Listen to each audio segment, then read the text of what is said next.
Hi good morning guys. જોઈ લો અત્યારે બ્રાઝિલમાં સવાર પડી છે, સવારના વાગ્યા છે એટલે 8 કે 8:30 જેવું થયેલું. અને જે પાછળ છે મીન્સ કે જે ફ્લોરિના પોલીસથી કલાક કે 2 કલાકનો રસ્તો હશે, પછી તે આમને કંપની હોટલ આપી. જો આ પાછળ દેખાય છે એ હોટલ છે. જોઈ લો આ એ આર્યું છે, આર્યું એટલે જે એરિયા ગણાય ઇમતુબા કરીને છે. ઇમતુબામાં અમને હોટલ આપી છે. દેખાડું એક જ મિનિટ. જોઈ લો જે મને કંપની હોટલ આપી છે, જે હું હોટલમાં રોકાયો છું ત્યારે હોટલ છે. આ કંપની હોટલ આપી છે. જોઈ લો ઇમતુબામાં કરીને હોટલ છે. અને સારી છે હોટલ, એવી તો ના કહીએ અને બહુ સારી ના કહીએ, કારણ કે લિફ્ટ બીફ્ટ નથી પણ ચાલે એવું છે થોડી. જોઈ લો હોટલ, આ જોઈ લો બહારનો નજારો.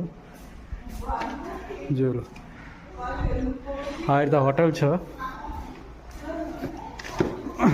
ઇમતુબા કરીને છે.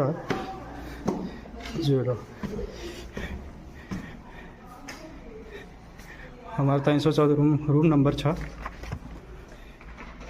જોઈ લો આ રીતે હોટલ છે. હવે હું મારો હોટલનો રૂમ દેખાડીશ. અને જોઈ લો ખાલી હોટલની બહારનો નજારો તો કેવો છે, મસ્ત છે. નજારો સારો છે. હોટલ એટલે બધી ના કહી શકીએ, થોડી એવરેજ છે. જોઈ લો આ સ્વિમિંગ પુલ બધું છે. ઓકે, જો આ જોઈ લો મારો રૂમ નંબર હતો 314. અને આ જોઈ લો રૂમ, આ રહી છે હોટલ. હોટલમાં અમે રૂમ આવેલો છે. જોઈ લો. Okay, thank you. લાઈક કરો, શેર કરો, કોમેન્ટ કરો અને એકાઉન્ટને ફોલો કરો.